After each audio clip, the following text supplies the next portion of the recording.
Malam berjumpa kembali bersama saya Sandro Jabrik, wong ganteng sak donya. Mohon untuk tidak menyebutkan nama dan identitas dalam percakapan ini karena Ya, percakapan ini saya naikkan dalam konten YouTube. Gimana, Mbak? aduh, konten YouTube. Ya oke lah. Eh, ini saya tanya masalah itu, Mas. Apa rokok di Hong Kong itu ilegal ya, Mas ya? Oh, gak apa-apa, rokok yang dari Indonesia itu kalau Ah, jumlahnya sedikit ya nggak apa-apa, sesuai aturan. Tapi kalau jumlahnya sampai 200 lop baru masalah. Gimana? Piye? Kok oh, menarik ini? gini ya, Aku Mas. tertarik ini. Masalah gini. Masalahnya kan gini. eh ada teman gitu ya, teman akrab gitu katakanlah. Tapi dia itu jual beli kayak gini gitu. Tapi dia posisinya ada di Macau gitu kan. Posisinya Keren. ada di Macau. Terus. Nah, terus kan lewat sini gitu loh.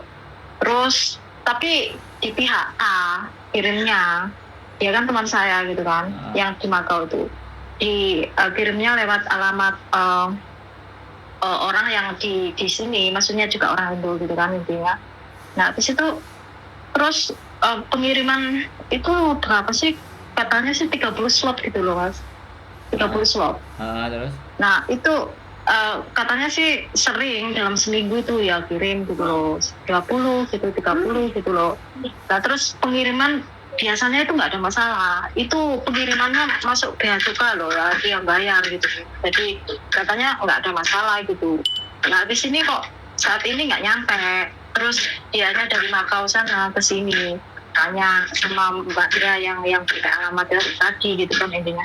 Nah, di situ terus kan Mas Sandro, oke, dicek langsung ke mana, kantor pos. Nah, di situ kantor posnya bilang ini udah nyampe, tapi katanya kelesot gitu loh, Mas. Kelesot, nggak tahu di mana gitu loh, kantor pos mana. Terus dikasih nomor hotline-nya, disuruh telepon gitu kan. Nah, pas hari Sabtu itu si mbaknya ini yang punya alamat itu telepon, katanya nggak sibuk gitu, jaringannya sibuk gitu kan. Nah, habis itu terus si mbaknya yang dari Macau itu telepon saya disuruh minta suruh telepon hotline. Nah, saya kan takut, Mas, gitu loh. Dia bilang nggak ada masalah. Nah, nanti kalau ada masalah kan aku yang kena polisi, itu kan takutnya gitu loh. Jadi makanya saya minta saran dari Mas Sandro. Ya kasihan juga temanku gitu kan yang di Macau itu gitu. Sampean Gimana? takut temen sampean yang di Makau kena masalah apa sampean takut sampeane kena masalah? Nah, teman saya yang di Macau kan minta tolong saya untuk telepon hotline-nya tadi gitu loh, Mas Sandro. Terus kan saya ngerti, Mas. Aku nggak ngerti sangkut pautnya loh. Terus minta tolong, ini tolong dicek posisi di mana rokoknya, katanya ketelesot gitu, di mana gitu. Nah, terus saya kan takutnya gini, ya seumpama aku telepon ke hotline-nya, aku ke polisi kalau memang ada masalah gitu loh, Mas Sandro. Gimana menurut Mas Sandro? Yang selama alamatnya tidak dituju di sampean, kalau sampean nanya aja ya nggak apa-apa, tapi nggak akan dijawab kalau Hongkong. Oh, Hongkong itu gitu ya kalau Mas Sandro tidak, ya. kalau tidak yang bersangkutan ya nggak bisa jawab. Intinya gini loh, temennya sampean itu wis dihapusi karo sing duwe alamat. Barangnya wis bisa jadi nyampe tapi diomongno nggak nyampe. Gampang-gampangan enteng kan ngomong kayak gitu. Soalnya kalau persoalan rokok itu jangan diuber. Kalau diuber kitanya yang malah kena. Oh, gitu ya Mas Sandro ya. Iya, kalau bawanya satu slop, pokoknya hitungannya batasan boleh rokok dibawa. Normally itu sekitar ya 120 batang atau berapa peraturan imigrasi, aku nggak jelas. Mohon maaf kalau salah dikoreksi, tapi saya rasa dua pak itu aja wis kakean yang isi 20-40 biji itu untuk stok udah kebanyakan kalau rokoknya dari luar, apalagi ini 30 slop.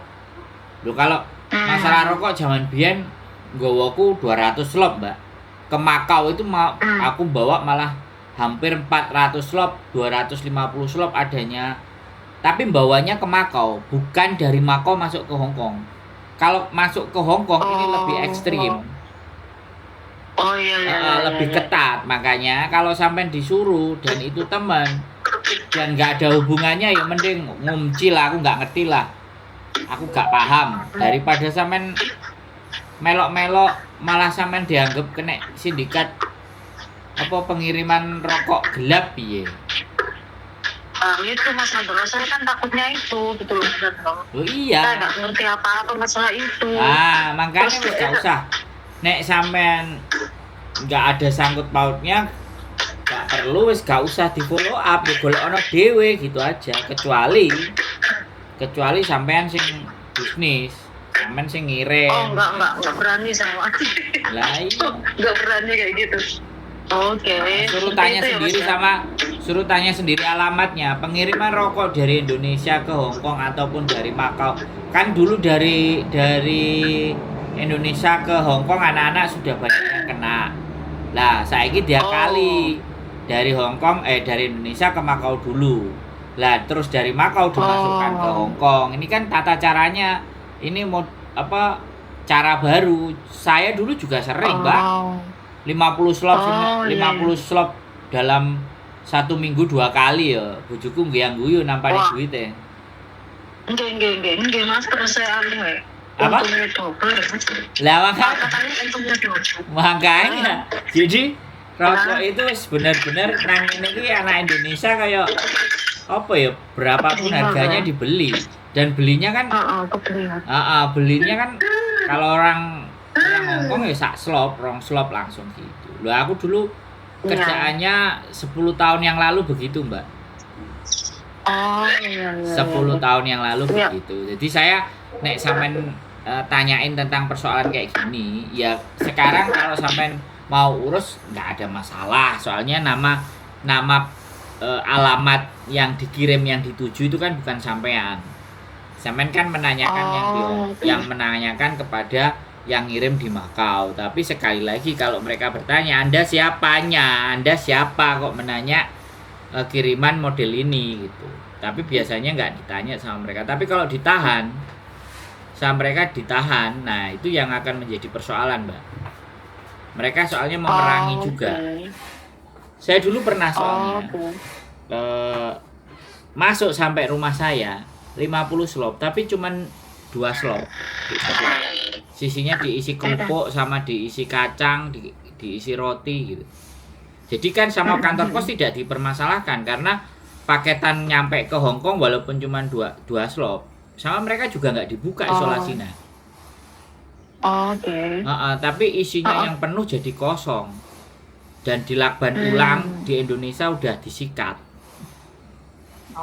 Jadi nyikatnya di Indonesia, tapi saya nggak tahu sing Makau itu ngirimin dari Makaunya bagus apa dari Indonesia ke Makau terus dari Makau ke Hong Kong, kan itu saya nggak ngerti. Katanya gini Mas, dari dari Indonesia ke Hong Kong, terus dianya ngambil itu ke Hong Kong terus dibawa sendiri ke Makau katanya gitu, nggak ada masalah sih katanya gitu. Jadi kan minta tolong ke saya kan saya takut Mas Andro, takut kok moro-moro aku dicekal polisi, aku piye aku karo popo kan gitu. Betul ya wes. Kok yo ngesak. Nah ya. Jangan ada ngesakno sekarang. Iya betul. Jangan ada ngesakno. Sampeyan ngesakno sampeyan sing kepentung. Ini momen dah sih. Jadi intinya ini ada 2 perspektif ya Mas Andro. Satu mungkin memang ini sudah ketahuan polisi mungkin ya, satu. Ditahan. Terus yang kedua ditahan. Terus yang kedua mungkin ini sisi yang punya alamat itu bohongin gitu ya intinya. Yes. Sing di alamat orang nyampe Mas Andro. Orang reken gitu. Ini Mas Andro soalnya ini sudah sering katanya Mas, 1 minggu sekali itu kirim banyak itu loh, katanya pakai alamat ini gitu kan, intinya gitu. Nah terus seumpama ini Mas Andro, ini yang paling utama, benar minta tolong banget soal yo kadang yang ngesano tapi kok yo ngerti juga gitu kan. Tapi seumpama saya minta tolong, saya telepon ke hotline-nya itu ngaruh nggak Mas ke sayanya? Kan aku ngomong gini ya Mbak, itu kan orang lain yang melakukan bisnis itu, terus sampean mulai melok-melok. Nah, Iya. kalau sampean siap diinterogasi, dicekel, ditakoki, di dudu alamate nek sampean siap ya monggo sampean telepono. Yo mau Mas. Nah, Kawan. enggak tak sampein. Turun. Kalau sampean mau terlibat di situ ya silahkan cawe-cawe. Kalau aku prinsipnya gini, rokok Mundur, udah Mas. hilang jangan diuber. Nggih. Kalau rokok Nggih. itu ternyata kalian mau uber ya wis. Soalnya dulu kan Ada risiko. soalnya dulu itu begini, kalau prinsip saya. Jualan satu kali lolos itu saya punya untung 2. Jadi kalau satu kali kirim lagi nggak lolos itu sudah bati 1. Oh, betul. Jadi Betul masuk. yang masuk. hilang nggak saya urus. Sekali aku mau ngurus yang hilang, sak KTP ku iso hilang, Mbak. Betul. Jadi prediksinya Oh, kalau masuk. sudah nggak bisa ya wes, sekarang udah nggak pakai itu lagi, jangan pakai cara itu, ganti liane. Karena kalau dikirim di Oke. satu alamat jelas. Betul. Jelas. Lah saiki nek sampean pingin bagian dadi melok-melok apa ora? Nek sampean Enggak mau, Mas. pingin kenek melok-melok yo sampean jajal, sampean takokno. Lah saya sering lihat itu kok apa kontennya Mas Andro kok Lah makanya. yang kemarin itu ke airport jam 2 malam pagi itu ya boleh aku melok nangis tapi ngekek aja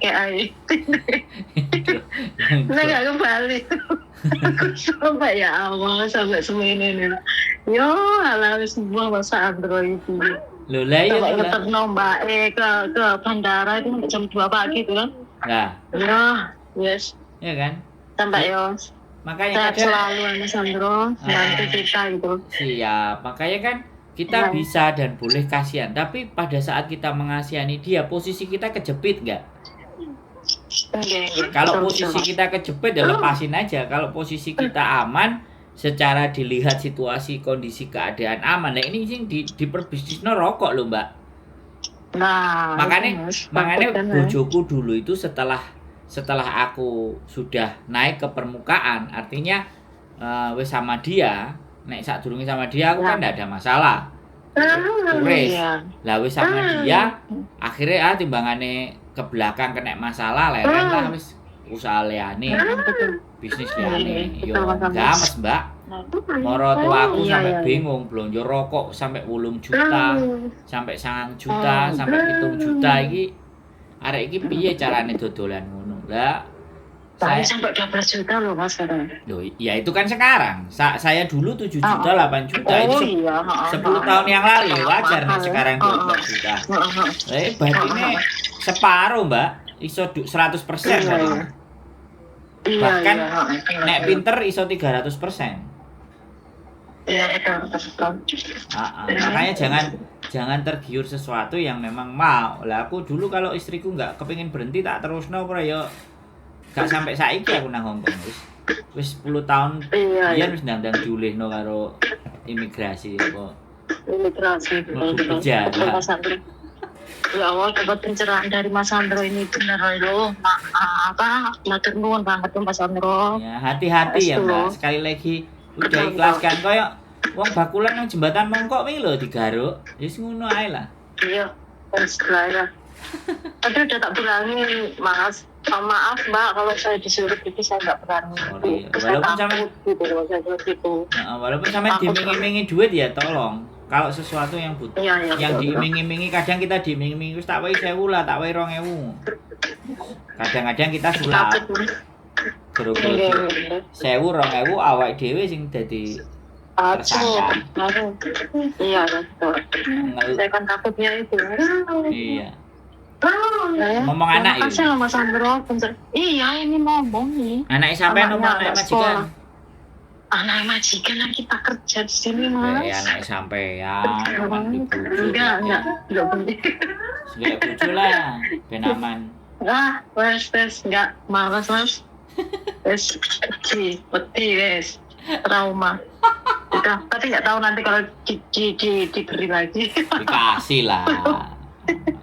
Oke, amin. Sudah jelas? Ya. Sudah paham? Makasih banget loh Mas Andro ya. Makasih, sehat selalu ya Mas ya. Sehat selalu buat sampean juga. Oke, makasih Mas. Assalamualaikum. Waalaikumsalam. Bye bye. Oke guys, ya sekali lagi lo ya. Yang ini gila, hati-hati lo rek. Jadi berawal dari ngesakno. Gue ganti sing ngesakno sing mlebu sel tahan. Oke, tetap semangat, keep stay tune my YouTube channel and see you next video. Bye bye.